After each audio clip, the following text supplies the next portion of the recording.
Hey, are you his wife? He attacked me and got me pregnant.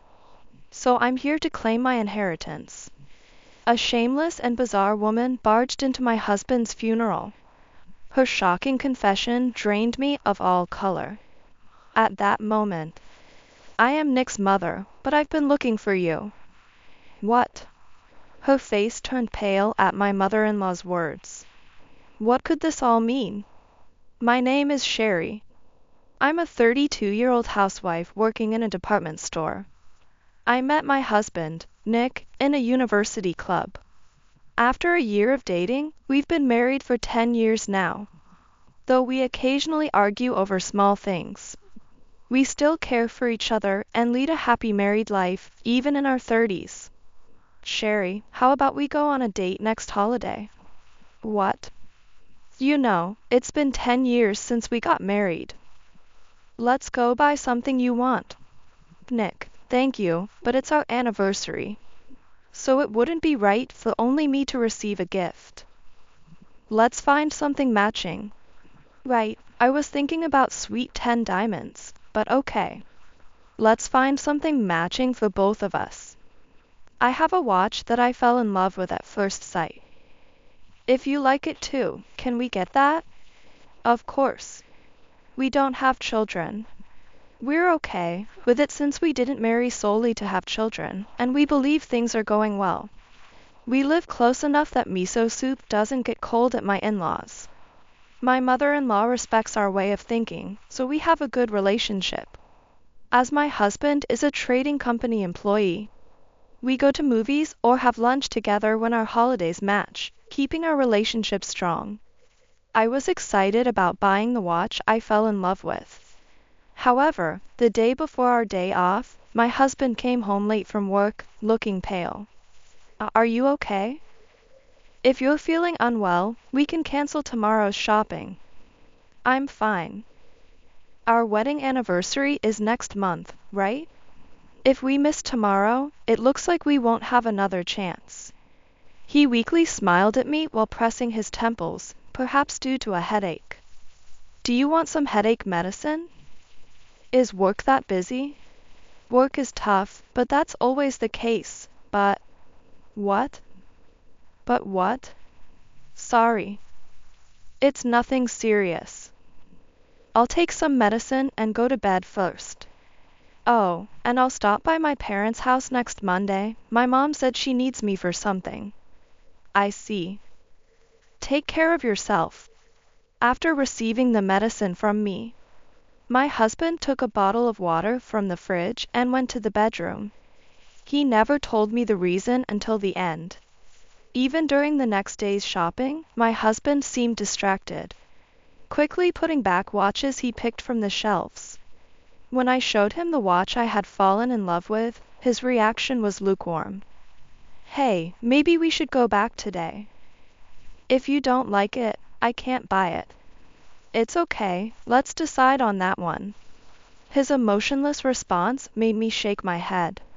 And we ended up going back home without buying anything. The strange behavior of my husband, Nick, continued. I thought it might be due to physical exhaustion from lack of sleep, but it seemed more like he was mentally distressed. He sighed repeatedly, and when I asked him what was wrong, he would just shake his head and say, I'm fine. It's nothing. Nick had always shared everything with me, both the trivial and the significant. Seeing him unfocused and yawning constantly, I realized he was deeply troubled. Why don't you take a day off work and go to the doctor? I'm sorry for worrying you. I'm okay. Although I felt lonely being unable to help, I tried to alleviate my worries by making his favorite dish for dinner. However, Nick's troubles seemed unending. His complexion worsened day by day, and he would sometimes groan in his sleep. I tormented myself with thoughts of whether he was hiding something from me, or believed it pointless to share. I, too, was suffering, unable to do anything for him. Then, one day, a call came to my workplace. A colleague informed me it was from the hospital, and a bad feeling washed over me as I took the phone. The news shocked me to the point of dizziness. Colleagues arranged a taxi for me, and, supported by them, I headed to the hospital. During the ride, I steeled my resolve and contacted both my in-laws and my own parents, telling them Nick had been hospitalized. However, upon seeing Nick in the hospital room, I nearly collapsed. He appeared to be sleeping, but his complexion was lifelessly pale. The doctor had already informed me that despite their best efforts, it was too late. Nick had suffered a stroke. Faced with this reality, supported by a colleague, I cried as if on fire. I was grateful for the chance to cry my heart out at the hospital, knowing the busy and challenging times that lay ahead. With so much to arrange between the hospital and the funeral, I had no time to grieve. Despite their own profound grief at losing their son, my father-in-law tried to comfort and assist me, while my mother-in-law, utterly devastated, could hardly leave her bed for 2 days. It seemed only natural. My mother-in-law loved her only son deeply, and Nick cherished her just as much. I managed to comfort my grieving mother-in-law and proceed with the preparations, thanks to my father-in-law's strength. Then came the funeral. Many people attended, mourning the too soon departure of my husband, and sharing memories of him with tears. I learned from younger colleagues how much Nick was admired, and from his superiors how much he was cherished. Many friends from our student days were there, and I felt proud knowing Nick was loved by everyone. Our mutual friends embraced me gently. The funeral, conducted with solemn respect, was about to conclude when suddenly I made it in time. A woman's shrill voice reached my ears. What? Startled, I reacted as if I had just managed to catch a train at the last second. Hearing such a triumphant yell, her exclamation was out of place at a funeral, especially coming from someone who appeared to be in her 20s. She glanced at the family seating area, quickly realizing I was the widow, and blurted out, "Hey, are you his wife?" "I have something to say." "Yes, what is it?" How rude to address a recently bereaved wife so informally at a funeral. In dramas, such a scenario would typically involve a mistress, but the likelihood of that happening to me was 0%. I trusted Nick never to be involved with another woman in such a way. Annoyed by the woman's disrespectful manner, I responded formally. "What was your relationship with the deceased?" "Huh? You're asking that?" No. That's a normal question, right? Even if she's young and doesn't know how to greet properly, her behavior seems odd to anyone. Can I say it here?" "What?" Seemingly aware of the situation, she looked around before speaking. "Your husband, he attacked me." "What?" I doubted my ears for a moment, and my vision blurred at the unexpected accusation. To accuse my husband of attacking her. "Hey, are you listening?" As I stood dumbfounded, she waved her hand in my field of vision to catch my attention. "That's impossible." I snapped back to reality and retorted sharply. "How can you be so sure? Like, not my husband, right?" "Of course." I glared at her, my voice raised in anger. "Oh, scary. But I'm the one who was attacked, you know. What proof do you have? Do you have any evidence?" "I'm pregnant. He attacked me and got me pregnant, so I'm here to claim my inheritance." "What?" Not only I was shocked, but my parents sitting next to me were also stunned. Candace's shocking confession made me feel as if all the blood was draining from my body. This must be a nightmare. I must be dreaming. Trying to convince myself, my mouth dried up, and I started hyperventilating. My hands on my knees began to tremble, and I broke out in a cold sweat. "What does this mean?" My mother confronted her on my behalf, as I was unable to speak. "So, my name is Candace, right?" "Right after I joined the company." Senior Nick confessed his love to me. She continued, her prominent lips forming a point. And, I had a boyfriend, and I knew Senior Nick was married. So of course, I said no, right? Her ambiguous way of speaking was causing a sense of discomfort. Was it her way of talking that felt so off? Her lips, heavily coated with bright red lipstick, seemed almost grotesque. He must have held a grudge for being rejected. Accept my love, he said, when we were alone, and then, well. She had been speaking triumphantly until her voice suddenly turned to tears. Then, she cried as if she were the tragic heroine of a story. Or rather, like a kindergartner, her sobs easily understood. As a widow, physically and mentally exhausted. I wondered on what basis this woman in front of me was making such claims. If what she was saying was true, how should I respond? No, that couldn't be. Knowing my husband's character, if he had loved someone else, he would have honestly told me. I remembered my husband, always whispering words of love, his smiling face. The photo of my husband's smile dispelled the unfathomable anxiety within me, and gave me the courage to confront the crying woman before me. You said your name was Candace, right? Leaving aside whether or not what you're saying is true, you're being incredibly disrespectful. His calm, deep voice admonished her, echoing through the funeral hall. My father, usually a gentle man, can be quite intimidating when angry. What? Who are you? Her crying stopped abruptly. I'm her father, which makes me Nick's father-in-law. Are you related? You don't look alike at all. Really, that's what you're focusing on?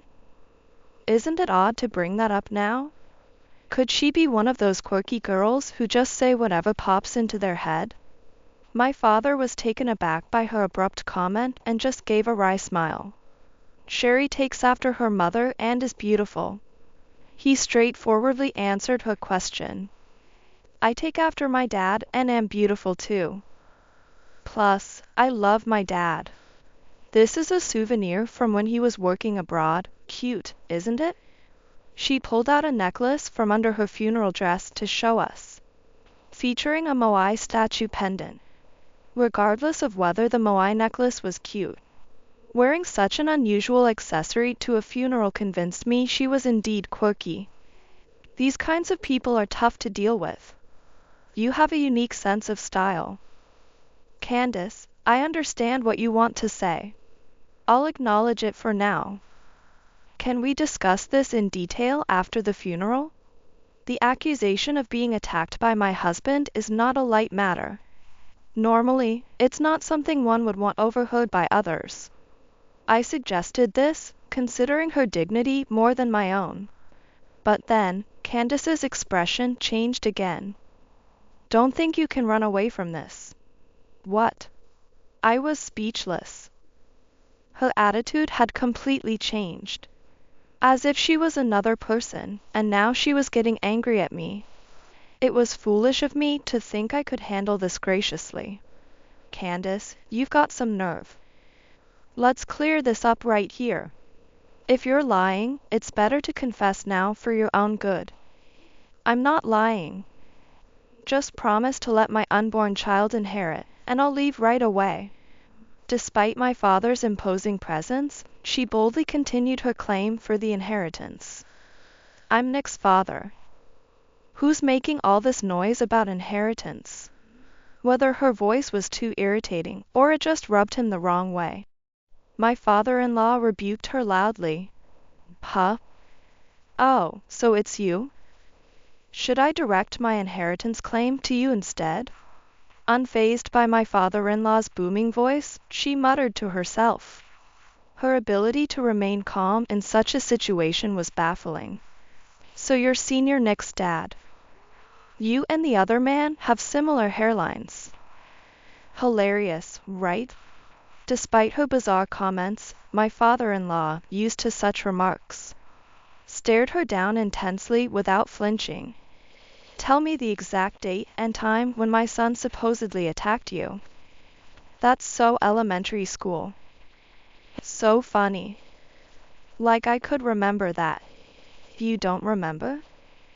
Then we'll ignore what you're saying. What? I have proof right here.